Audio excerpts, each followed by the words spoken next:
Boa noite, povo de Deus. Boa noite, igreja de Ananindeua. Vocês estão bem? Que alegria estar com vocês hoje. Que privilégio conhecer mais uma parte da minha família. Não somente da fé, mas também a minha família Verbo da Vida. Acho que alguns de vocês já nos conheceram, porque domingo passado estivemos aqui. Meu nome é Gabriela Brandão, eu sou de Aracaju. Eu sou advogada por formação, missionária por vocação e intérprete por paixão. Então, aprove ao Senhor que nós estivéssemos esse tempo aqui com vocês. E eu quero agradecer, primeiramente a vocês, a essa igreja, por ter nos recebido, por ter nos acolhido. Nós estamos sendo muito bem tratados. E a família de Dona Ana, a família dela está quase toda aqui, Indira, Dona Ana, seu Salomão e Ana. Gente, receber uma pessoa na sua casa, a gente até lida com facilidade, mas 4 pessoas ao mesmo tempo tem que ter um coração de hospitalidade. E essa família tem demonstrado para a gente um acolhimento que é fora de série. Eu não estou falando isso de púlpito, porque vocês sabem que eu falei isso para vocês nos bastidores também. Eu só quero reconhecer publicamente aquilo que eu já falei para vocês nos bastidores. Então, vocês fazem com que a gente não se sinta peso, sabe? Seja a gente mexendo na cozinha, fazendo comida ou invadindo os quartos, vocês fazem com que a gente se sinta bem recebido, desejado e leve. Então, que privilégio estar aqui com vocês. Eu conheço Indira de muitos anos, quando ela morou lá em Aracaju, e eu amo ver como tudo no reino de Deus funciona por conexões. Porque a gente fez essa amizade e eu nunca imaginei que um dia eu seria hospedada pela família dela em Belém do Pará.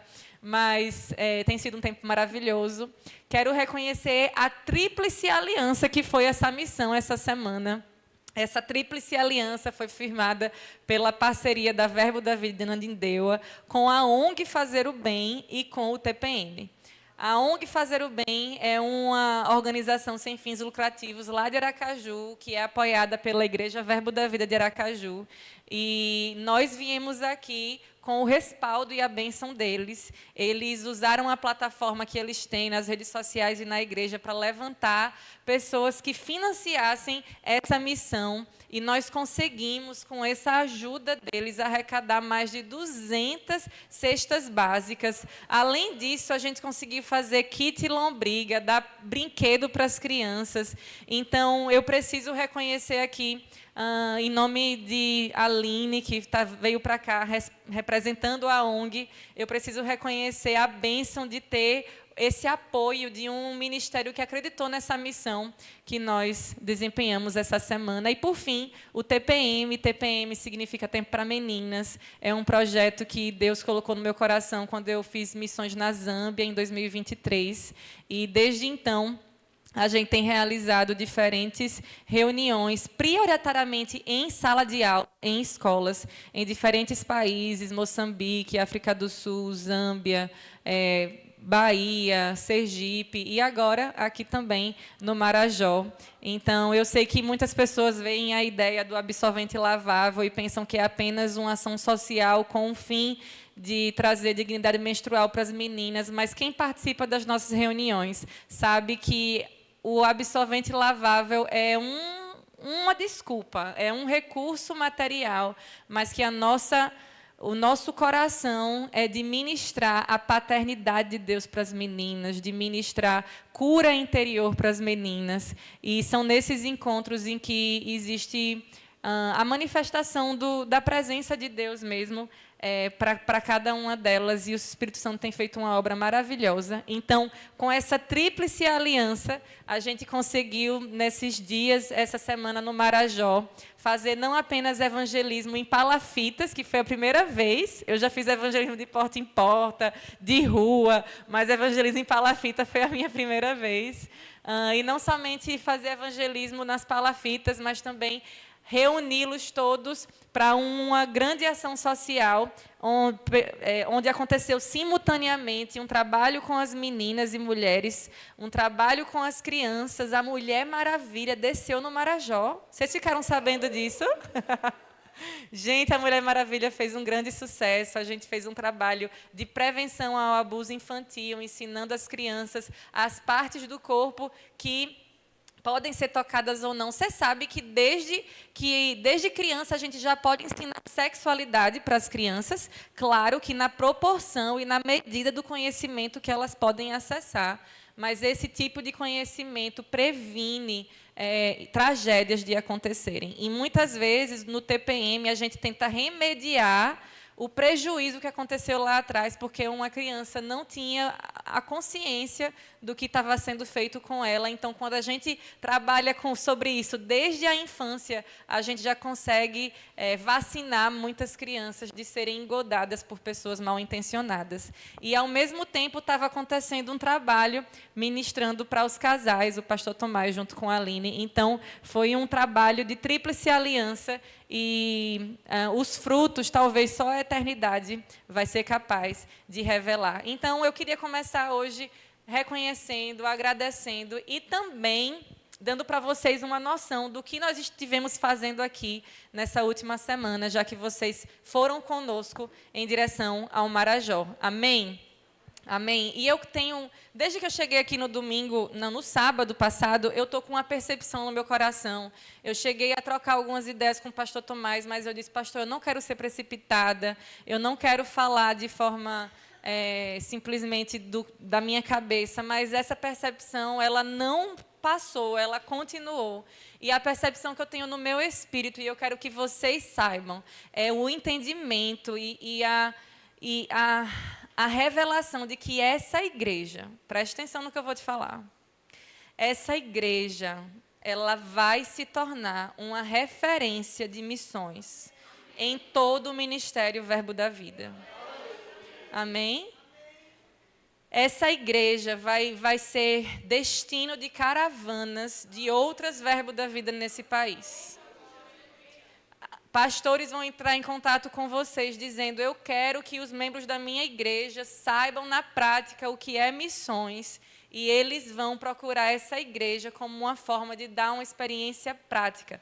Essas viagens de curto prazo, elas vão trazer credibilidade para esse ministério, vão trazer visibilidade, vão trazer recursos e vão alavancar e acelerar a visão do pastor de vocês. O pastor de vocês tem um coração missionário, sim, tem disposição, sim, tem cara de japa, mas já se mistura com os marajoaras como se fosse um deles, ok?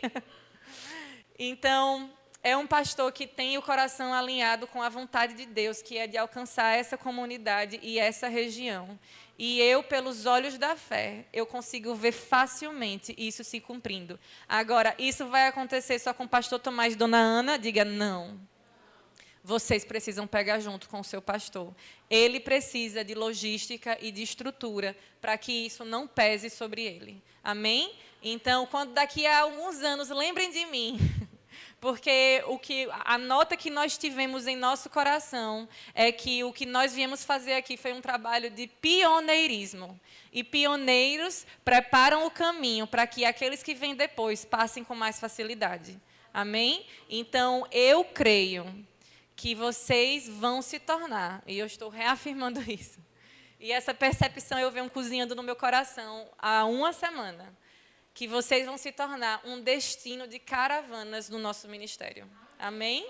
Se preparem para isso, afiem a visão de vocês e se disponibilizem para que isso seja possível sem pesar na mão dos seus líderes. Amém? Ok, vocês estão prontos? Podemos começar? Abra sua Bíblia em Isaías capítulo 53. Aleluia.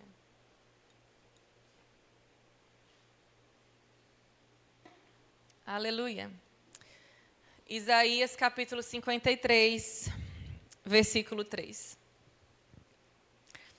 Era desprezado e o mais rejeitado entre os homens, homem de dores e experimentado nos sofrimentos, e como um de quem os homens escondiam o rosto, era desprezado, e não fizemos dele caso algum. Eu quero falar hoje à noite um pouco sobre rejeição. E nós vamos começar falando sobre isso, a partir do nosso Salvador. Vocês já pararam para pensar que o nosso Salvador, ele sabe o que é e ele sofreu na pele a rejeição? Jesus, ele foi rejeitado pelo seu próprio povo. Ele foi rejeitado por líderes religiosos, ele foi rejeitado por alguns discípulos, ele foi rejeitado pelo Império Romano. Então, todos aqueles com quem ele andou, de alguma forma, o rejeitaram. O nosso Senhor e Salvador, ele sofreu na pele as consequências da rejeição. Ele consegue sentir as suas dores, porque todos nós aqui, de alguma forma, já passamos por rejeição. Talvez, quando você era mais nova, você sofreu uma rejeição num grupinho de amigos da escola. Eu sofri rejeição na escola porque eu era novata, minha mãe me mudou muito de escola. E quando você é novata em uma escola, é difícil, às vezes, de você se inserir naquela patotinha que já está formada. Talvez você está aqui e você sofreu rejeição de um relacionamento. Você estava em um relacionamento com uma pessoa e a pessoa terminou com você e você teve que lidar com esse sentimento de que você não era boa o suficiente, esse sentimento de rejeição. Talvez você está aqui e você se divorciou, é uma dor ainda maior, porque houve a quebra de uma aliança, e mesmo você querendo lutar por esse relacionamento, a outra parte não quis lutar. Isso são sintomas de rejeição. Talvez você foi rejeitado dentro da sua própria casa. E quando isso acontece dentro da nossa própria casa, às vezes o reflexo disso é ainda maior. Por quê? Porque Deus criou a família para ser um reflexo na terra da família celestial que existe no céu.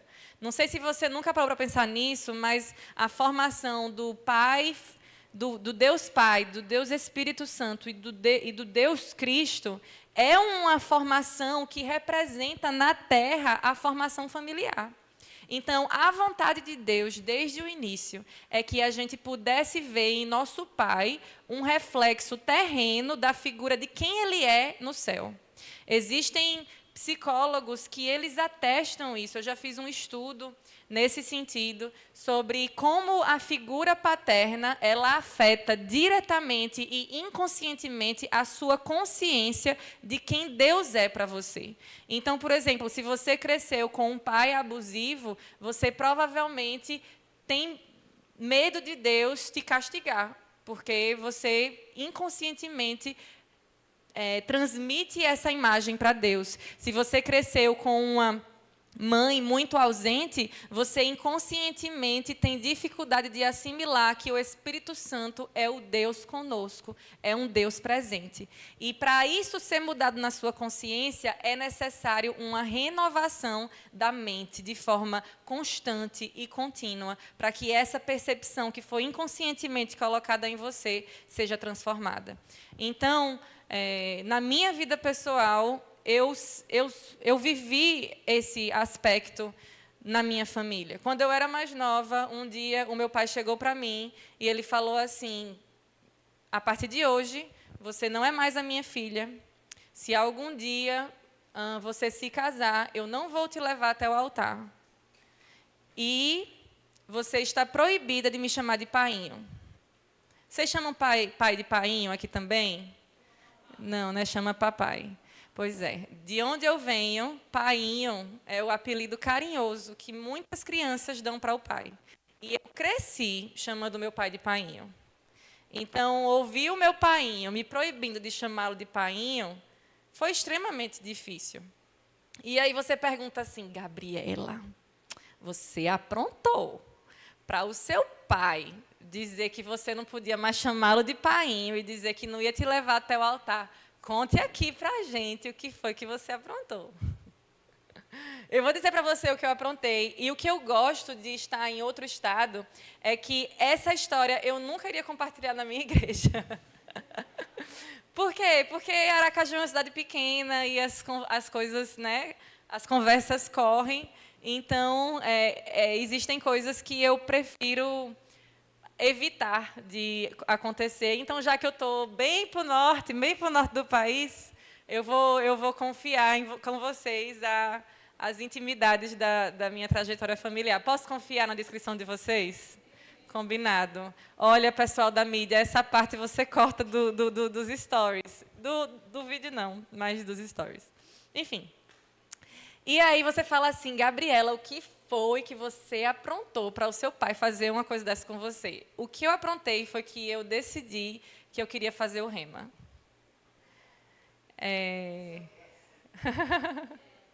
E eu acho até bom vocês ouvirem isso, porque ano que vem o rema vai estar aqui, é verdade? E talvez o que você escute hoje seja vacina para alguns de vocês. Porque eu sei que o diabo não vai ficar batendo palma dizendo, olha que lindo, eles vão fazer o rema. Não, vão surgir levantes para impedir você de fazer, né? Então, já existia uma divergência doutrinária muito grande dentro de casa, e isso era um ponto de tensão. Mas quando eu decidi que não iria mais protelar fazer o rema, isso foi a gota d'água. Então, ele chegou para mim e disse, nessa casa, ou fica eu ou fica você, então é melhor você ir embora, porque eu preciso pagar as contas de casa. Aí eu fiz a minha mala e fui para a casa da minha avó. Vó é anjo. Se vocês têm vó viva, honre a sua avó. Amém? Cheguei na casa da minha avó, vó, quanto tempo, vim passar aqui um tempo na sua casa. Ela, minha filha, o que foi que aconteceu? Aí eu disse, nada, vó, eu só estou com muita saudade, vim ficar aqui um tempo com a senhora. Não era verdade, eu estava com o coração partido porque meu pai tinha me expulsado de casa porque eu queria fazer o rema. Aí talvez você pergunte assim, mas Gabriela, se o seu pai era autoridade sobre a sua vida, a Bíblia não fala que a gente tem que honrar pai e mãe? E aí? Será que, então, eu estava pecando em desobedecer o meu pai quando ele disse que não queria que eu fizesse o rema? Deixa eu dar para vocês uma prévia da matéria chamada submissão e autoridade que vocês vão aprender no rema. Dentro dessa matéria, vocês vão aprender sobre desobediência bíblica. Repita comigo, desobediência bíblica. Existe desobediência que é bíblica? Existe. Quando é que a desobediência é bíblica? Quando você, em obediência a Deus, desobedece uma autoridade sobre a sua vida. Então, eu obedecia ao meu pai em todos os aspectos. Se ele dissesse, não pode chegar depois das 10, eu não chegava depois das 10. Se ele dissesse, não pode ir para tal lugar, eu não iria para tal lugar. Mas quando ele quis me limitar de fazer algo que eu entendia que era a vontade de Deus para a minha vida, eu precisei escolher entre obedecer a um homem ou obedecer a Deus. Nesse aspecto, Deus te respalda para você desobedecer uma autoridade que Ele mesmo constituiu sobre você. Está claro ou não? Vou dar outro exemplo. Digamos que no seu trabalho você tem um chefe e você trabalha na recepção, você é assessora desse médico, desse profissional. E aí o seu chefe diz assim, olhe, quem ligar, diga que eu não estou. E aí? Você vai obedecer o chefe ou você vai obedecer a Deus que disse que mentira não vem dele? Está entendendo como a desobediência bíblica se aplica em diferentes aspectos da nossa vida? Então, em obediência, Deus reconhece a autoridade do seu chefe sobre a sua vida. Amém? E é bíblico que você honre a sua liderança, não apenas na igreja, porque é um pastor, mas no seu trabalho também. O seu patrão, ele é uma forma de liderança sobre você, e você deve honra e obediência a ele. Qual é o limite dessa obediência? O limite são os princípios da palavra. Então, se a palavra diz que não pode se corromper, que não pode mentir, você não vai fazer isso em obediência ao seu chefe. Ficou claro? Então,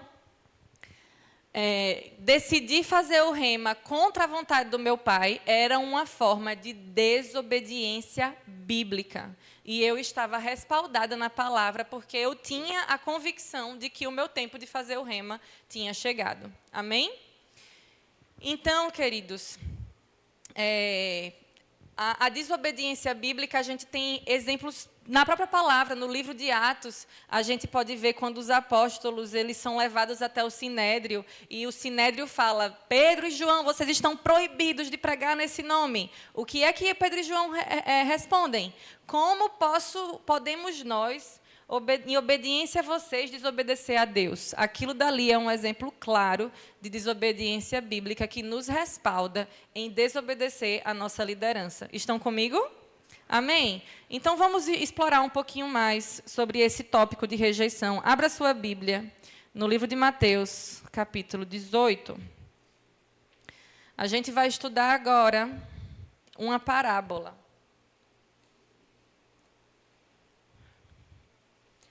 Que Jesus deixou para a gente, para facilitar a nossa compreensão dos princípios que Ele estabeleceu para nós.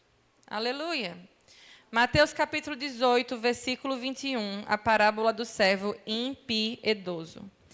Então Pedro aproximou-se de Jesus e perguntou: Senhor, quantas vezes deverei perdoar a meu irmão quando ele pecar contra mim? Até 7 vezes? Jesus respondeu: Eu lhe digo, não até 7, mas até 70 vezes 7. Por isso, o reino dos céus é como um rei que desejava acertar contas com seus servos. Quando começou o acerto, foi trazido à sua presença um que lhe devia uma enorme quantidade de prata. Como não tinha condições de pagar, o Senhor ordenou que ele, sua mulher, seus filhos e tudo o que ele possuía fossem vendidos para pagar a dívida. O servo prostrou-se diante dele e lhe implorou: Tem paciência comigo e eu te pagarei tudo. O senhor daquele servo teve compaixão dele, cancelou a dívida e o deixou ir.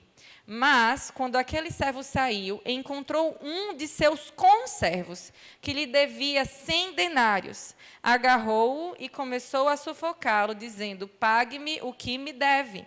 Então, o seu conservo caiu de joelhos e implorou-lhe: Tenha paciência comigo e eu lhe pagarei. Mas ele não quis. Antes saiu e mandou lançá-lo na prisão, até que pagasse a dívida. Quando os outros servos, companheiros dele, viram o que havia acontecido, ficaram muito tristes e foram contar ao seu senhor tudo o que havia acontecido. Então, o senhor chamou o servo e disse: Servo mau, cancelei toda a sua dívida porque você me implorou. Você não devia ter tido misericórdia do seu conservo como eu tive de você? E irado, seu senhor entregou aos torturadores. Diga: torturadores. Até que pagasse tudo o que devia. Assim também lhes fará meu Pai Celestial, se cada um de vocês não perdoar de coração a seu irmão. Uau! Vamos por partes, ok? Vamos começar pela parte de Pedro, tinha que ser Pedro, né? Em fazer essa pergunta para Jesus. Quando Pedro, ele pergunta para Jesus até quando perdoar, e Pedro ainda acrescenta até 7 vezes, Pedro achou que estava abafando. Tem essa expressão aqui? Ele achou que estava arrasando. Por quê? Porque os rabinos dessa época ensinavam que você deveria perdoar o seu irmão pelo mesmo motivo até 3 vezes. Com base em que os rabinos ensinavam isso? Abra sua Bíblia no livro de Amós. Amós fica depois de Joel, se isso te ajuda ou não. Amós capítulo 1, versículo 3. Eu quero te mostrar a origem desse princípio que era lecionado pelos rabinos judeus. Amós capítulo 1, versículo 3. Assim diz o Senhor: por 3 transgressões de Damasco e ainda mais por 4, não anularei o castigo. Versículo 6. Assim diz o Senhor: por 3 transgressões de Gaza e ainda mais por 4, não anularei o castigo. Versículo 9, capítulo 1 ainda. Assim diz o Senhor: por 3 transgressões de Tiro e ainda mais por 4, não anularei o castigo. Versículo 13. Assim diz o Senhor: por 3 transgressões de Amon e ainda mais por 4, não anularei o castigo. Capítulo 2, versículo 1. Assim diz o Senhor: por 3 transgressões de Moabe e ainda mais por 4, não anularei o castigo. Versículo 4. Assim diz o Senhor: por 3 transgressões de Judá e ainda mais por 4, não anularei o castigo. Ficou claro? Não ficou? Então vamos para o versículo 9, 6. Assim diz o Senhor: por 3 transgressões de Israel e ainda mais por 4, não anularei o castigo. Ficou claro agora? Qual é o limite de perdão pela mesma ofensa ao mesmo irmão que os rabinos judeus lecionavam? Quantas? 3. Então, quando Pedro pergunta para Jesus quantas vezes perdoar o seu irmão, e ele acrescenta dizendo 7 vezes, Pedro estava se achando super crente, porque ele dobrou e ainda aumentou mais o limite da tolerância do perdão que os rabinos judeus lecionavam para o povo judeu. Ficou claro? E aí Jesus diz que não era 7 vezes, era 70 vezes 7. Entendi, Gabriela? Então, a partir de hoje, eu vou ficar anotando os tracinhos até chegar a 490. Não, gente, esse número aqui, ele significa infinito. 70 vezes 7 é igual a infinito, porque são números perfeitos no calendário, na numerologia judaica. Amém? Então, Jesus, ele conta uma história para conseguir solidificar a lição que ele já tinha transmitido através desse ensino. Ele conta a história de um servo, de um rei, que tinha uma dívida astronômica. Eu sei que quando a gente lê aqui, a gente não tem muito a noção de quão grande é essa dívida. Então, eu me dei ao trabalho de pesquisar. E eu quero trazer para vocês essa referência, para você conseguir entender a discrepância entre a dívida de um servo e a dívida do seu conservo, ok? O primeiro servo tinha uma dívida de 10.000 talentos. Isso, hoje em dia, seria equivalente a 260.000 quilogramas de prata, o que, no dinheiro atual, seria correspondente a 500 milhões de dólares. Em real, mais de 1 bilhão de real. E naquela época, quando uma pessoa tinha uma dívida, ela pagava com a força do seu trabalho. É por isso que aqui fala que o devedor iria ser levado para ser preso ou para trabalhar com a sua família, porque você pagava pela sua dívida com a sua vida, ok? E esse servo, ele foi clamar pela misericórdia desse rei. E o rei, em sua misericórdia, ele perdoou a dívida desse servo. Diga uau. Uau. O servo saiu todo serelepe da presença do rei e encontra com um conservo, ou seja, o empregado do servo. E aí, quando encontra o empregado do servo, ele cobra ao seu empregado a dívida de 10 talentos. Querem saber quantos seriam 10 talentos? Vamos entender. Não, desculpa, 100 denários. Um denário corresponde a um dia de trabalho naquela realidade. Então, 100 denários seria apenas 3 meses de trabalho. Até eu consigo pagar com 3 meses de trabalho. Sim ou não? Você concorda que essa dívida era extremamente ínfima comparada à dívida que ele tinha para o rei? Sim ou não? Estão comigo? Então, em vez desse servo que foi perdoado por uma dívida impagável repassar a misericórdia e graça que ele recebeu, ele é duro com o seu conservo. E ele é rígido e ele cobra e ele diz, vai pagar com a sua vida porque eu não quero saber de dividir em parcela, de prestação. Vai pagar porque tem que pagar. Quando o rei ficou sabendo que esse servo não repassou da graça que ele recebeu, ele chamou o servo, volta aqui, para a gente ter uma conversinha. E ele questionou por que é que ele fez isso. E ele disse que, pelo fato de ele não ter sido gracioso com o seu conservo, eu quero frisar esse capítulo 18, versículo, ele fala assim: então o Senhor chamou o servo e disse, servo mau, cancelei toda a sua dívida porque você me implorou. Você não devia ter tido misericórdia do seu conservo, como eu tive de você? Irado, seu Senhor entregou aos torturadores até que pagasse tudo o que devia. Gente, nessa historinha aqui que Jesus contou, quem é o rei dessa história? Deus. Quem é esse servo? E quem é esse conservo? são todas as pessoas a quem escolhemos guardar falta de perdão. Que dívida é essa impagável que nem a gente fazendo todo o esforço do mundo a gente conseguiria quitar? É a dívida eterna do pecado. Nem todo o esforço do mundo, nem você, nunca matei, nunca roubei, nunca fiz nada de errado. Ainda assim, você não é digno diante da santidade do Senhor. É por isso que a gente precisou rogar pela misericórdia do Rei, e o Rei nos concedeu.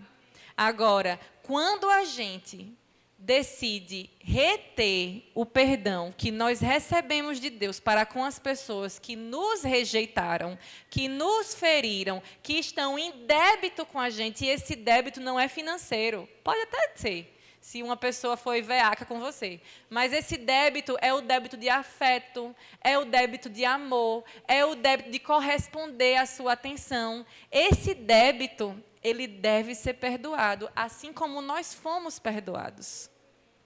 Fácil falar, difícil fazer. Sim ou não? Então, Gabriela, como é que você tem coragem de chegar para diversas meninas que foram abusadas pelo padrasto, que foram abandonadas pelo pai, que sofrem surra do avô? Como é que você tem coragem de chegar para elas e ensinar sobre o poder do perdão? Porque não sei se você tem esse senso de justiça, mas o meu senso de justiça é que uma menina dessa, ela é uma vítima. E o nosso senso de justiça é de colocar esse cara na prisão, como eu já fiz. Não, vou retratar o que eu falei. Já aconteceu de eu precisar reportar à escola relatos que eu escutei das crianças, porque segundo o Código de Defesa do Consumidor foi ótimo, né? O ECA, que é o Estatuto da Criança e do Adolescente, a gente é obrigado a reportar. Então, sim, ele precisa pagar pelo que fez. Mas como é que você tem coragem de encorajar meninas assim, de liberarem perdão contra os seus agressores? Porque essas meninas, elas são devedoras da graça de terem sido perdoadas do seu pecado para a eternidade, assim como eu e você. E a gente só consegue conceber e replicar isso quando a gente aprende sobre a paternidade de Deus. É por isso que, antes de encorajá-las a liberar perdão, a gente ensina primeiro sobre a paternidade de Deus, que supre as lacunas das almas delas e que consegue sarar de toda a má representação que os parentes dela tiveram. No natural, parece loucura você encorajar uma menina que foi abusada a liberar perdão. Mas quando você entende que perdão não é coisa de gente burra, perdão não é coisa de gente fraca, perdão é coisa de gente forte e corajosa. Por quê? Porque você tem que ser muito forte e muito corajosa para se livrar desse fardo que te enverga no seu coração. Perdão não é coisa de gente burra, perdão é coisa de gente inteligente, porque você se ama. Perdão é ato de amor próprio. Você ama a Deus e você se ama tanto que você quer ser livre. O perdão te liberta para ser feliz e construir uma nova história, rompendo com todas as amarras do passado. Mas você se acha injustiçado de uma forma tão grande que você diz que a pessoa precisa se humilhar e reconhecer o que fez para você pensar e considerar se talvez ela vai... Enquanto isso, você apodrece por dentro, você adoece. Olha o que a Bíblia fala aqui, que ele seria entregue aos torturadores. Falta de perdão é uma tortura.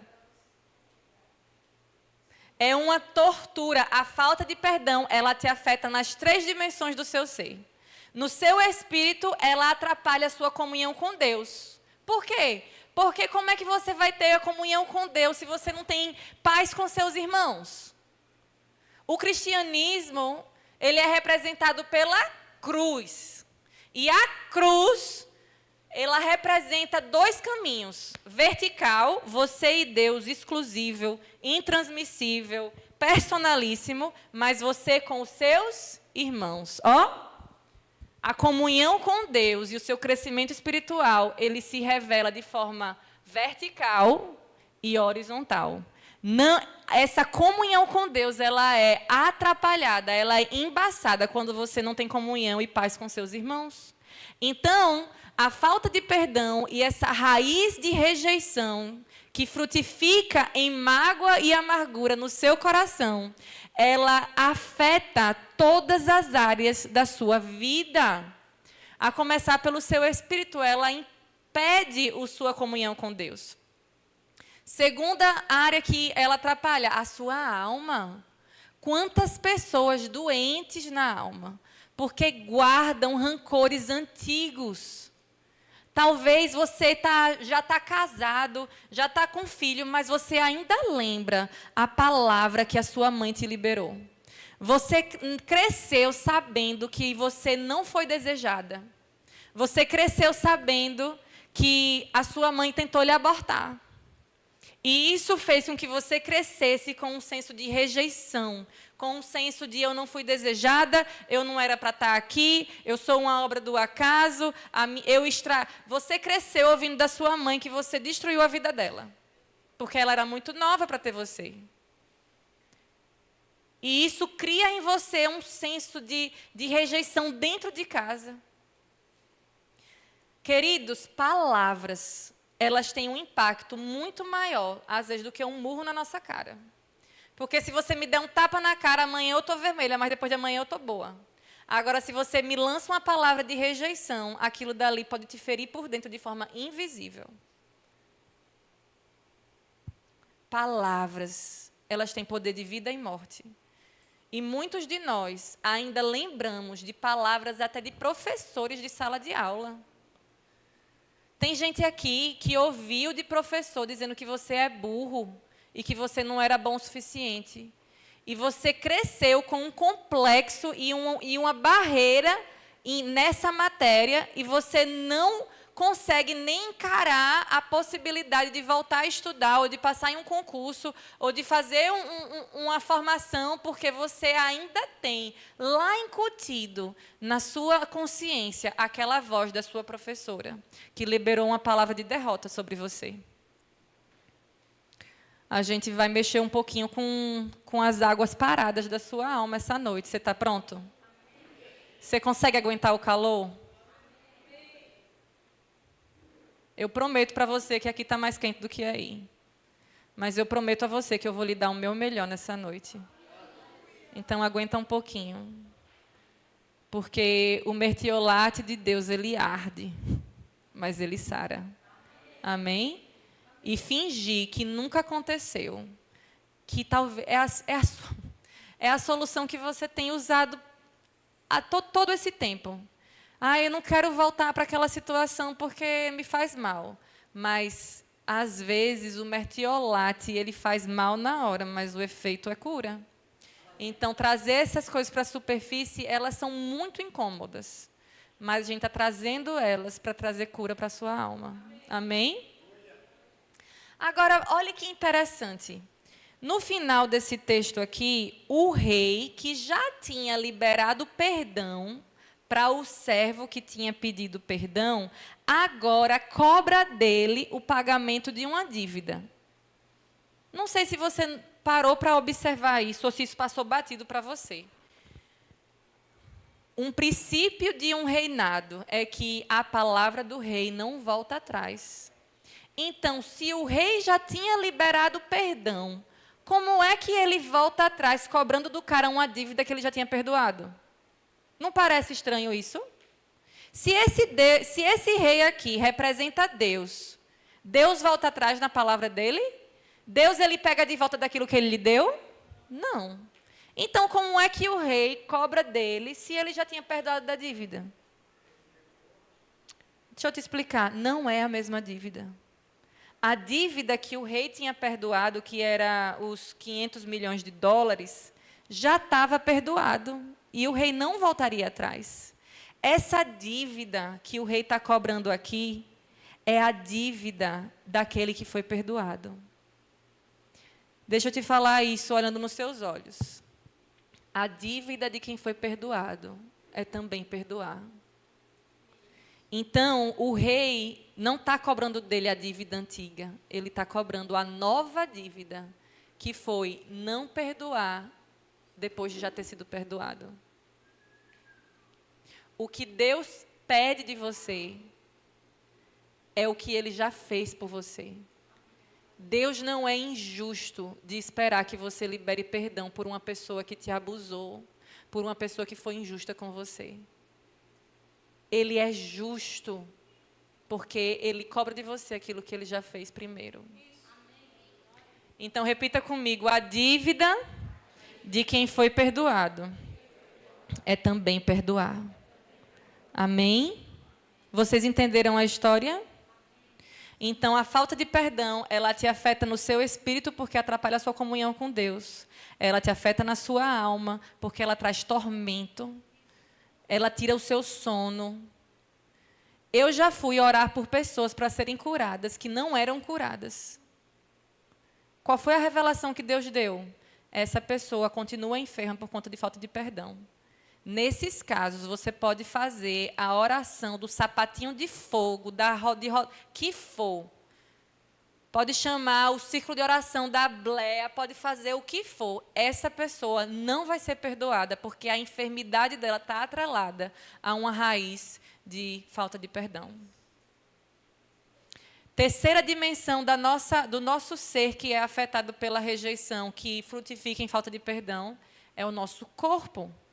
A medicina já conseguiu provar aquilo que a Bíblia fala, olha, há muito tempo. Qual é o princípio que a medicina nos ensina?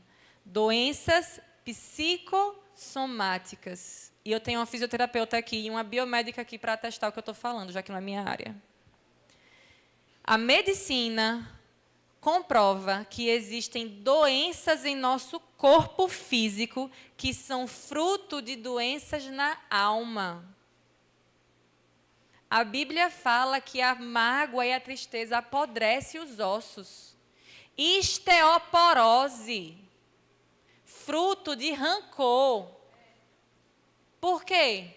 Porque o seu senso de justiça é tão elevado que você não consegue dar um braço a torcer. Aí, o filhinho de Jesus que te causou esse dano está aí, solto. Mas você, olha aí. Temos uma profissional da saúde aqui confirmando câncer e fibromialgia como fruto de doenças da alma.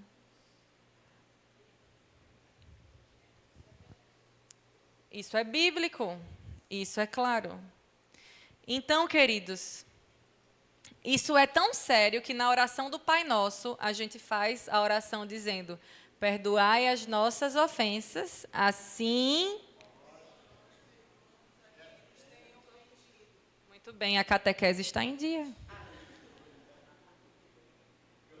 Você já rezou essa oração diversas vezes. E essa oração não é uma reza a ser repetida. Essa oração modelo tem muitos princípios poderosos nele. O perdão ele é levado tão a sério por Deus que Ele fala que se você tiver uma oferta, mas você tiver algo contra o seu irmão, que você deve guardar a oferta e pedir perdão e depois fazer a oferta. Amém? Gente, isso é palavra de libertação para você.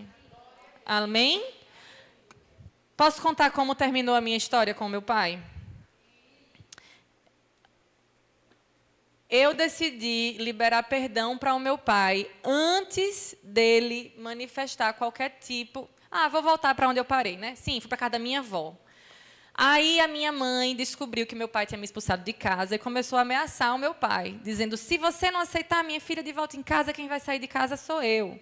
Aí meu pai, para não perder a mulher, aceitou a filha de volta em casa de muito bom grado, para não dizer o contrário.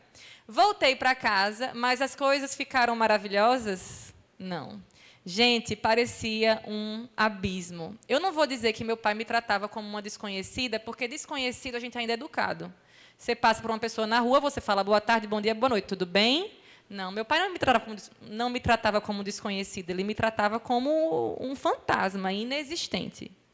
Ao ponto de estarmos fazendo uma refeição, ele estava aqui na minha frente, minha irmã do lado dele, ele falava com a minha irmã do lado dele sobre mim, para que eu escutasse, porque ele não queria dar o braço a torcer de me dirigir a palavra.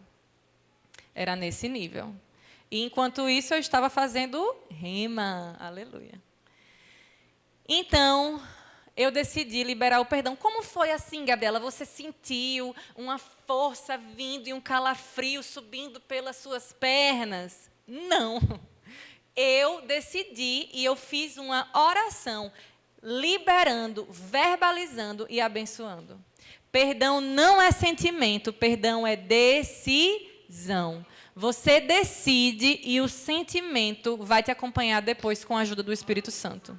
Amém? Não espere. Eu já conversei com várias pessoas que disseram assim, não, mas vai chegar o dia que eu vou me sentir preparada para liberar perdão. Ô, irmão, você está condicionando a sua liberdade a você se sentir disposta para fazer isso?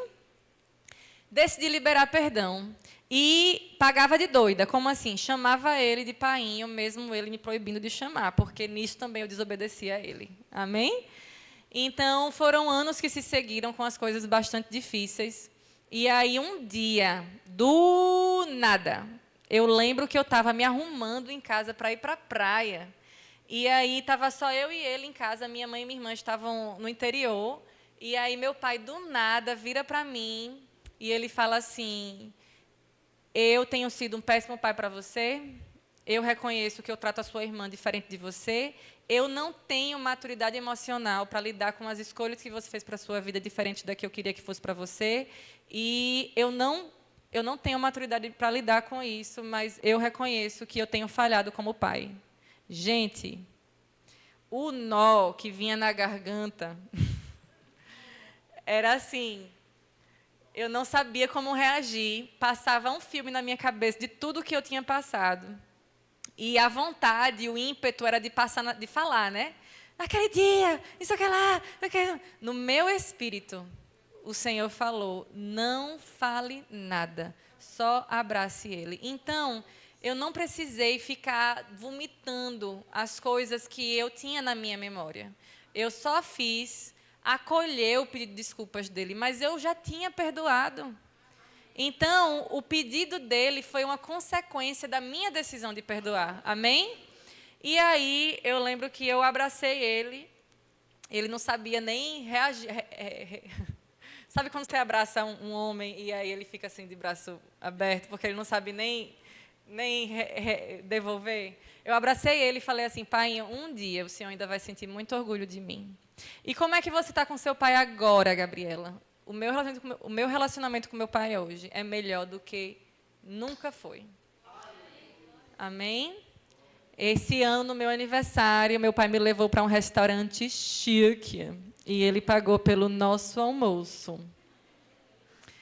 Estou casando em novembro e meu pai vai me levar até o altar. Então, o perdão, ele é libertador, ele é restaurador. E se o meu pai até hoje não tivesse pedido perdão para mim, aquilo dali não iria me impedir de ser feliz e de conquistar e de viver a minha história e de ser próspera, porque eu já tinha decidido ser feliz e liberar perdão. Amém? Fica de pé no seu lugar.